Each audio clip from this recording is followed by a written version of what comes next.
अस्सलाम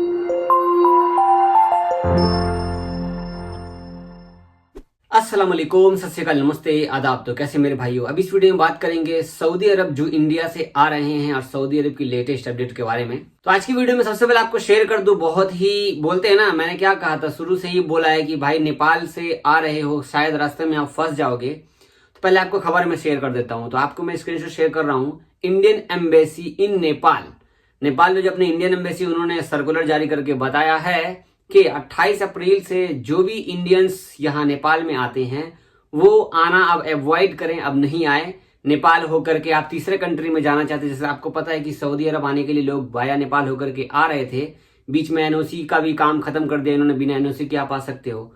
तो इन्होंने आज 27 अप्रैल को दोपहर में अपडेट दिया कि अब आप 28 अप्रैल से यहाँ पर अवॉइड करो, मतलब बैन लगा रहे हैं लोग। अब इंडियंस जो है किसी तीसरे कंट्री में जाना चाहते हैं तो आप नेपाल का रास्ता मत लीजिए। फिलहाल आपको पता है कि और भी बहुत सारे देश है, जैसे मालदीव से, वहां से भी अब इन्होंने बंद कर दिया है। और भी दो तीन कंट्री ऐसी है जो वहां से लोग वाया होकर सऊदी अरब आने का सारा काम करा रहे हैं। तो मुसीबत आ गई है। देखो, अभी जो लोग क्वारंटाइन में हैं उनको नेपाल से वाया सऊदी अरब आना है, तो उनका तो सबसे पहले तो पीसीआर टेस्ट तो होगा ही नहीं। अब नेपाल में पीसीआर टेस्ट नहीं होने वाला। बिना पीसीआर टेस्ट करके आप सऊदी अरब आ ही नहीं सकते, दूसरी फ्लाइट आपको मिलेगी ही नहीं। तो अब और मुसीबत आ गई। देखो, जैसा दुबई के साथ हुआ अभी वही अब 28 तारीख से नेपाल वालों ने कर दिया, मालदीव का भी हो ही रहा है। तो बहुत हार्ड हो गया है, क्योंकि आपको पता है कि इंडिया में इस कदर केस निकल रहे कोरोना के, आज भी 3.5 लाख से ऊपर केस निकले हैं लगभग।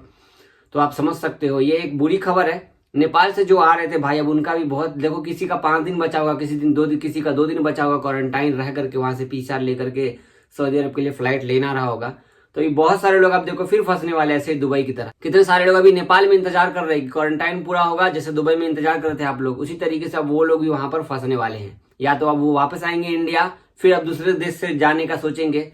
तो अब इस वक्त आप किसी भी हाल में अगर आप यहाँ आने की सोच रहे हो तो किसी ऐसे कंट्री से आप आइए जहां पर कोरोना वायरस का, बोलते हैं ना, भूचाल नहीं हो, थोड़ा बहुत हो असर, लेकिन कोई डरावना ना हो। लेकिन फिर भी एक बात और आपको शेयर कर दूं, कोई पता नहीं है, इंडियन सिटीजन्स को देखते हुए शायद वो भी देश जो अभी तक बैन नहीं लगाई है इंडिया से, वो भी बैन न लगा दे। ओमान ने लगा दिया, कतर ने लगा दिया, आपको बहरीन ने लगा दिया। लगभग सिस्टमेटिक देखा जाए तो लगभग कोई बोल रहा है पीसीआर टेस्ट इतने घंटे का चाहिए, कोई बोल रहा है कि आपको एहतियात करके आना है, कोई बोल रहा है कि आपको 72 घंटे वाला पीसीआर लेकर के आना है।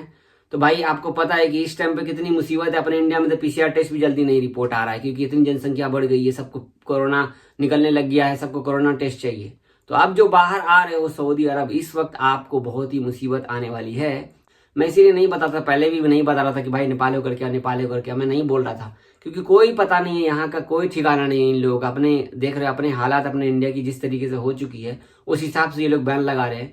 तो इंडियन एम्बेसी ने मना किया है आपको कि सफर मत कीजिए, अवॉइड कीजिए नेपाल आने का, अगर नेपाल से किसी तीसरे कंट्री में जा रहे हैं तो। ठीक है, फिलहाल अभी देखो बहुत सारे भाई नेपाल में फंसे हुए हैं, कमेंट कीजिएगा। आपको मैं एक अपडेट शेयर कर रहा हूँ एयर इंडिया की तरफ से। अभी आप एयर इंडिया का एक फोटो देख रहे हैं, यहाँ पे देख रहे हैं मास्क लगा हुआ है। आप एयर इंडिया से जाएं या किसी भी एयरलाइन से जाइए तो मास्क हो सके तो डबल लगा करके रखिए। दूरी तो है नहीं फ्लाइट में, सीट के बीच में तो कोई गैप है नहीं, वही 3 आदमी बैठा रहता है, लेकिन मास्क जरूर लगाइए, नाक को बंद करके रखिए। क्योंकि आप यहाँ से कहीं से भी, किधर भी, कहीं भी हैं, इंडिया में है, कहीं पर भी हैं, आप अपने घर जाते हैं तो अपने फैमिली वालों को भी आप बीमारी फैला सकते हैं। अवॉइड कीजिए। ये जो अभी फोटो में शेयर किया ना, अक्सर भाई लोग जो जाते हैं ना फ्लाइट में, तो मास्क यहाँ होता ही नहीं।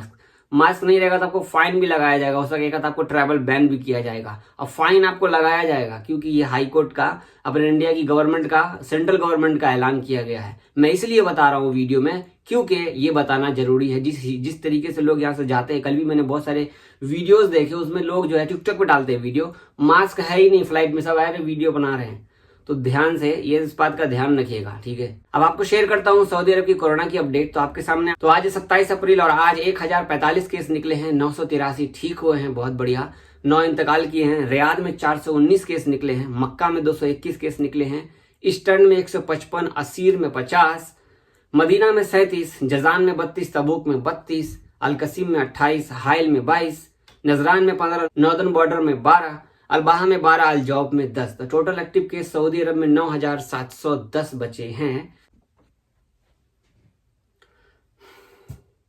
अब आपके सवाल के जवाब देता हूँ। मुझसे किसी भाई ने सवाल किया, टिकट दिखाया था उन्होंने अपना, जावेद भाई मेरा सऊदी एयरलाइंस का टिकट है और ये 9 मई का टिकट है, जद्दा से लखनऊ का। सऊदी एयरलाइंस का टिकट कैंसिल तो नहीं होगा? मेरे दोस्त लोग बोल रहे हैं कैंसिल हो जाता है। तो कल रात को मुझे ये पूछा गया था सवाल, मैं इसको चेक किया जाकर को देख रहा हूँ, लगातार कैंसिल कैंसिल कैंसिल हो रहा है। शेड्यूल किया जाता है फ्लाइट जद्दा से, लेकिन वो कैंसिल हो जाता है। तो सऊदी एयरलाइंस का फ्लाइट अगर आपने लिया हुआ है, जद्दा से बोल रहा हूँ, रियाद से जाती है, रियाद से भी कैंसिल होता है, 1-2 दिन आगे पीछे हो जाता है, रियाद से भी कैंसिल होता है, और जद्दा से लगभग रोजाना देख रहा हूँ मैं कैंसिल हो रहा है। एक हफ्ते में 1 दिन फ्लाइट गई है, वो भी डेट चेंज होकर के। तो आप लोग अगर सऊदी एयरलाइंस का टिकट लेते हैं तो कोशिश कीजिए कि किसी और फ्लाइट का टिकट ले लीजिए, अपने कफील को बोलिए किसी और फ्लाइट का टिकट दे दे, क्योंकि सऊदी एयरलाइंस का टिकट सच में कैंसिल हो रहा है। जद्दा से बोल रहा हूँ, रियाद से भी कैंसिल होता है, आगे पीछे करके देखोगे ना डेट तो आपको पता चल जाएगा कि कैंसिल हो रहा है। बाकी और जो नॉर्मल फ्लाइट है या चार्टर फ्लाइट है, ये सबका डेट चेंज नहीं होता है। हाँ, कभी कभी हो जाता है बाई चांस, लेकिन टिकट कैंसिल नहीं होता है। आपका जो टिकट है उसी डेट पे फ्लाइट जाती है। भले हो सकता है 1 घंटा 2 घंटा फ्लाइट आगे पीछे हो जाए, तो आप लोग टिकट लेते हो यहाँ पर तो किसी भी ट्रैवल वाले से, किसी भी ऑफिस से आप ले सकते हो, कोई दिक्कत नहीं है। टिकट का दाम भी आपको 1200-1300 पड़ता है। अच्छा है, टिकट ज्यादा महंगा नहीं है। 40 किलो सामान लेके जा सकते हो, 7 किलो हैंड में लेके जा सकते हो। लेकिन एयरपोर्ट पे आप जाते हैं तो हैंड बैग और आपका बैग को एक साथ तौला जाता है। अगर मान लीजिए कि आपको 47 किलो का दिया गया है लगेज, तो हैंड बैग और बैग को एक साथ तौला जाता है। अगर 47 किलो से जरा सा भी ऊपर रहा तो वो सामान निकाल देते हैं एयरपोर्ट पे। तो आपका हैंड बैग में 7 किलो से थोड़ा कमी रखिए। अब बैग में अगर आपका 40 किलो है, 20-20 किलो है, तो उसमें थोड़ा थोड़ा कमी रखिए, ताकि वजन आपका एक्यूरेट रहे, आपको परेशानी ना उठाना पड़े एयरपोर्ट पे। ये हुआ है बहुत सारे लोगों के साथ में, मुझे कल बताया था कई सारे लोगों ने, टिकटॉक पे भी बहुत सारे लोग बताते रहते हैं। तो आप लोग जा रहे हो तो सामान आपका थोड़ा कम ही रखिए। एक्स्ट्रा सामान रखते हैं तो हो सकता है आपको एक्स्ट्रा पैसा देना पड़ेगा, लेकिन मुसीबत आपको वहां पे झेलनी पड़ेगी। पैकिंग कराइए, 25 रुपये एक्स्ट्रा पैकिंग का ले लेता है। तो ये सब देखते हुए हमारे एक भाई ने सवाल किया, जावेद भाई मेरा मोबाइल नंबर सऊदी का था और इंडिया गया तो बंद हो गया, मेरा एप्सर अकाउंट चालू नहीं हो रहा है। तो एप्सर अकाउंट चालू करने के लिए आपको आपका मोबाइल नंबर एक्टिव होना चाहिए, क्योंकि जैसे ही एप्सर अकाउंट आप कहीं भी चालू करते हैं तो आपके मोबाइल पर SMS आता है। बिना SMS के आप एप्सर अकाउंट चालू नहीं कर सकते। तो एप्सर अकाउंट अगर आप नहीं चालू करें तो आपको सऊदी अरब आना पड़ेगा। यहाँ आने के बाद आपका जो सिम है उसको चालू करना होगा। इसके बाद जब सिम एक्टिव हो जाएगा तभी आप एप्सर अकाउंट आपका चालू होगा, उससे पहले आपका चालू नहीं होगा। आपको इकामा और वीजा चेक करना है तो मुकीम वेबसाइट है, वहां पर आप चेक कर लीजिए आपका छुट्टी बढ़ाया है कफील या नहीं बढ़ाया, वहां पे आप चेक कर सकते हो। ठीक है, मुकीम करके है, मैं लिंक हो सकेगा तो मैं डिस्क्रिप्शन में डाल दूंगा आपको। बहुत ही आसान है, इकामा नंबर डालना है, पासपोर्ट नंबर डाल सकते हैं दूसरा, या फिर आप अपना डेट ऑफ बर्थ डाल सकते हैं, या आप वीजा नंबर डाल सकते हैं। तो आप अपना जो वहां पर छुट्टी चेक कर सकते हैं, आपको छुट्टी बढ़ा है या घटा है, जो भी है। अगर एक्सपायर है A to Z वहां पर शो कर देगा। तो आप एप्सर में भी चेक करोगे तो आपको एप्सर में सही ढंग से नहीं दिखाएगा, जितना अच्छा से आपको मुकीम ऐप पर दिखा देगा। आपको मुकीम वेबसाइट है, वहां पर जाकर आप चेक करेंगे तो चेक कर सकते हैं। ठीक है, तो भाई जो भी मेरी वीडियो अभी आप इंडिया में देख रहे हो तो अपने आप को संभाल कर केयर करके रखिए। बहुत बड़ा प्रॉब्लम हो चुका है, सारे देश हेल्प कर रहे हैं अल्हम्दुलिल्लाह। अमेरिका ने भी दवाई का सामान भेजना शुरू कर दिया है। सभी देश, जितने भी गल्फ कंट्री हो या यूरोपियन कंट्री हो, सभी देशों ने हेल्प करना शुरू कर दिया अल्हम्दुलिल्लाह। चलो देखो, ये लोग बोल रहे हैं कि अगले आने वाले 15 मई को 7 से 8 लाख केस पर डे निकलेंगे। तो आज अगर आप संभाल नहीं पाओगे अपने आप को तो कल मुसीबत बहुत बड़ी आने वाली है। वैक्सीन हो सके तो आप लोग जाकर लगाइए, जल्दी से जल्दी जाकर वैक्सीन लगाइए। जो सऊदी में भी हो आप लोग भी भैया वैक्सीन लगा लो जाके। Pfizer की वैक्सीन लग रही है लगभग हर जगह पर, कोई दिक्कत नहीं है वैक्सीन में। किसी भी अफवाहों पर मत रहिए।